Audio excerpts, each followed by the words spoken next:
Welcome to Resiliency Webchats, conversations with individuals in the UMD community about moments in their lives that required resilience. Together, we learn about their strategies they use to stay strong and move forward in challenging times. I'm Dr. Lisa Erwin, and I'm so excited today to be talking with Jireh Mabamba. And Jireh and I go way back. Jireh was a student here at UMD, and I got to know him very well there and was just blown away by the legacy he left here and the changes that he made. He started student organizations, he spoke at commencement, his passion and his values he lived every day. So Jireh, welcome to Resiliency Chats. Oh, thank you. Thank you. I'm so honored. This is so cool. It is. So you earned you earned degrees in business administration. You focused on marketing and organization management. I understand you're working on your master's now in security technologies, which is cool. And then you are currently working for the University of Minnesota, the foundation, as manager of engagement and alumni relations. So what else would you like us to know about Jireh as we get started today? Oh, the fact that I don't sleep at night because I have 2 kids now. I got married. I met my wife at UMD. And then we got married just after that, after we graduated. And now we have 2 kids. And for all the parents out there will understand when I say I don't sleep much. And me and coffee have built a very strong relationship. And I'm very loyal to it. That's awesome. Congratulations. Yes. So let's start with your UMD story, if that's okay. Yeah. How did you come to be a student at UMD? Oh, it's another long story because I am originally born in the Democratic Republic of Congo, Central Africa. And then we moved to South Africa where I did my high school degree there. And then from high school, I joined the Rotary Club. Are you familiar with the Rotary? Yes, I joined the Rotary as an exchange student. So from the exchange student, they sent me to the US in Minnesota to spend my year abroad in Duluth, Minnesota. That's where I got to know about UMD because most of the Rotarians were either working at UMD or had affiliation with UMD. I got to meet the chancellor who was speaking at Rotary. By that time, I had no idea what it means to be a chancellor. I thought his name was Chancellor, first name Chancellor and his last name Black. So that's who I thought he was. So I got to know him a little bit. And then with his help and the administration, I was able to get a scholarship at UMD, a full ride scholarship, which to this day, I'm very honored. And I owe it to UMD. So anything UMD, I'm like, I'm in. That's my place. That's where I was born, pretty much. That's where I became who I am. So it's really interesting because you started a Rotaract chapter, which has its roots then in this Rotary experience that you had on your way to UMD. Yes. So with that I really enjoyed what Rotary was doing. When I was going to Rotary meeting, most of them is a lot of seniors, well-established individual.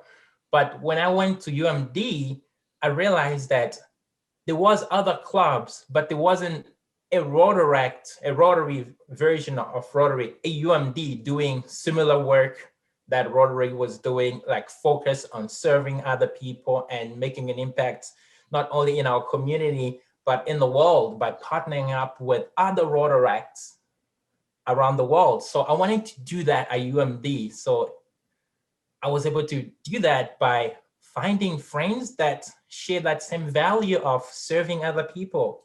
And that was how it was all started. And today, I believe the club still exists. They have changed the name to incorporate the community of Duluth as a whole. So now and again, when I get an update email, I'm like, yes, they're still doing it. It's just a great example of how you live your values. So it's really a great story. So Jireh, as you reflect back over your time at UMD and beyond, your life, Yes. Tell me about an experience or a challenge that you faced that you overcame, and how you did that, and what that experience was like for you. Yeah. No, I'll keep it very simple because most people that came from South Africa or Africa can relate. When you come from a 100-degree weather environment and get thrown in a below zero environment alone, without your family there, without your friends there, um, in a whole new environment, it's difficult. For me, that was very challenging, where I had to navigate the differences that was all around me. The people were different, the culture was different, the school was different, the family was different. So navigating all that was very, very challenging experience for me. And I was able to navigate it successfully because of the people I had around me. So if I have to sum up, that experience for me was gratefulness. So grateful that I will never been able to do it without the generosity of the people that I got to meet and got to know, and now who I call family, that's helped me navigate all those challenges and really accept me for who I was and help me through the journey. I think that's beautiful, and it's really the first time we've heard this idea in our series. And it's gratitude. I've been thinking a lot about gratitude lately, and I think the pandemic in some ways has brightened the possibility of gratitude as a resilient strategy. So I really love that you said that. I think more of us could learn from that. Yeah. The importance of gratitude and saying thank you, and just thinking about what you have and how you got that and being grateful for that. Yeah, Yes. that's beautiful. I really love that. So in another idea I really wanted to share on this that can relate very well with resilience, but this actually helped me a lot knowing this, and I really embody it even more. It's this word that you might also have heard, Ubuntu. This word Ubuntu, growing in South Africa, it was a term we hear a lot. The politicians say it a lot.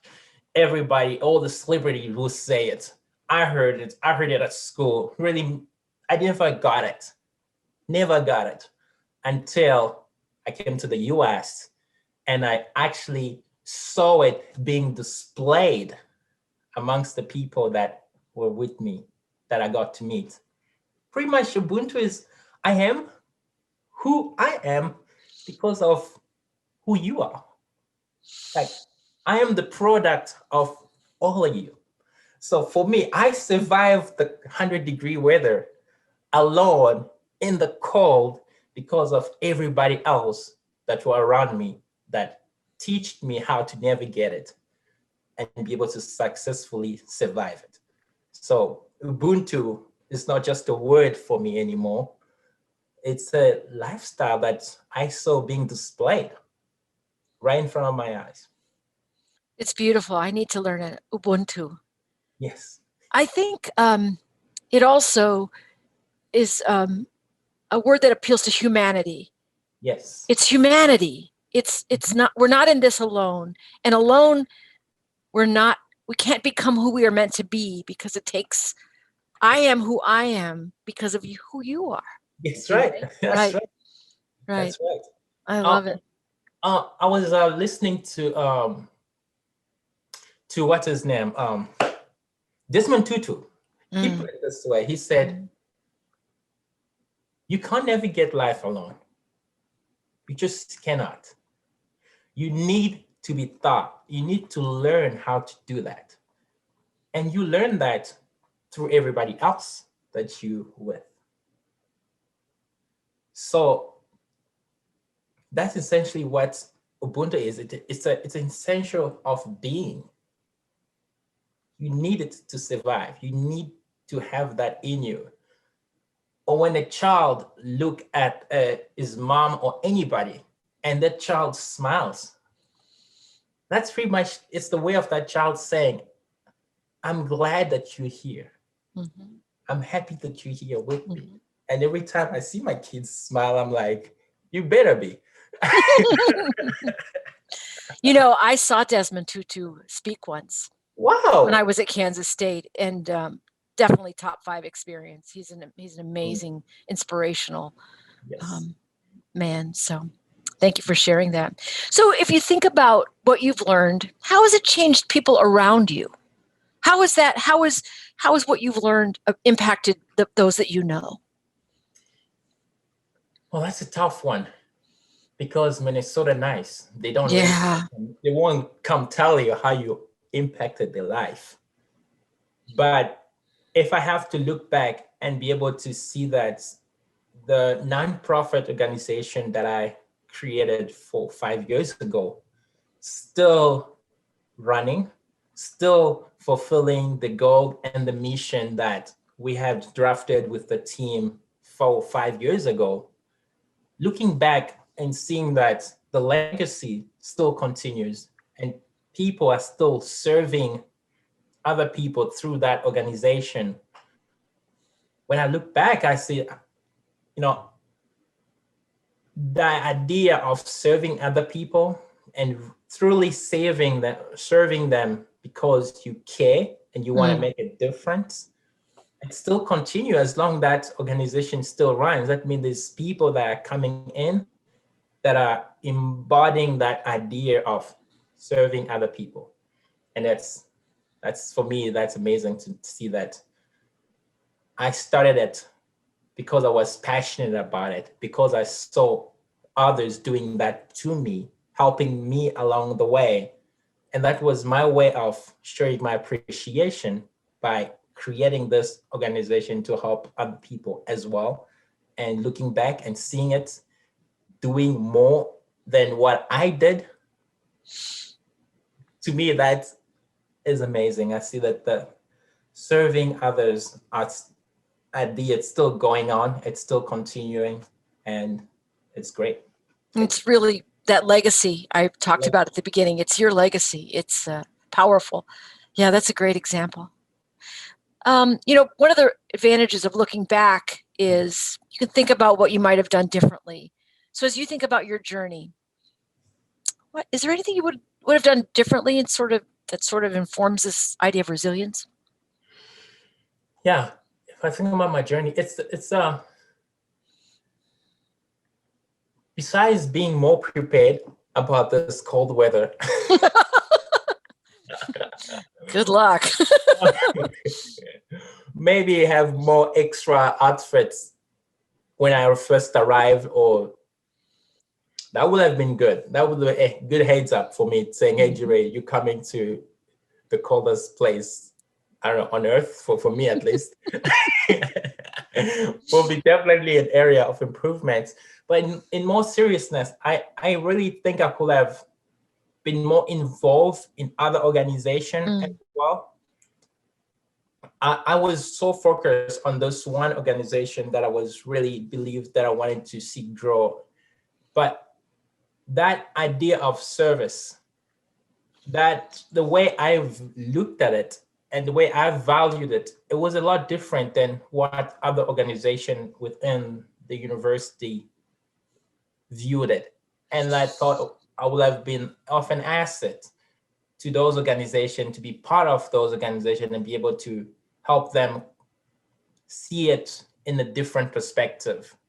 And that could have perhaps grow the organization or made a larger impact or collaborates more with them with what we were doing. And that just never happened in my time as a student at the university and part of the organization. Student leader. Yeah. Yes. So as I jotted down a few notes as you talked today, and so I want to share with you what I'm taking away from your journey. Yes. And that is the people around you have helped you be resilient.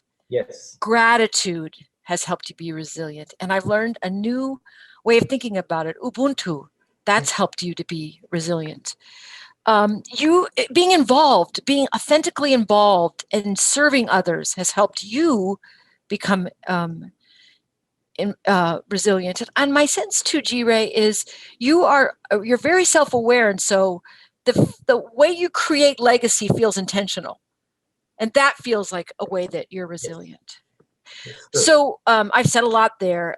Anything you'd like to add about your journey and life lessons and takeaways that might help the folks watching our resilience chat today? Of course. One of the things that I did not mention that I really hope people that find themselves in a hard situation or in a new environment, confused, don't know what to do.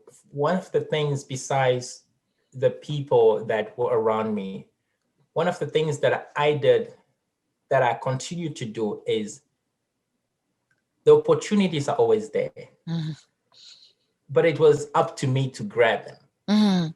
And I never let any opportunity go by without grabbing it. Sometimes you will never see the outcome of the impacts that opportunity might have in your life, but you will never find out if you don't try. So for me, I was involved. I tried every opportunity that showed up in front of me because I really never knew what the outcome of it would be, but I wanted to learn. I took every opportunity. For people out there, don't let any opportunity go by. If it's there for you and if it's available to you, take it. Just take it and you'll never know. That's how I was able to be successful and navigate this resilience aspect of it, that the ability of recovering and coming back and really self-aware of who I really wanted was by taking all those opportunities and actually discovering I'm like, okay, this was too much. I cannot do this. I can try something else. Oh, that was really cool. I learned this. I can use this skills here. So, and that won't be possible without really taking advantage of every opportunity that is presented to you. Such an important life skill because it does come with failure sometimes, right?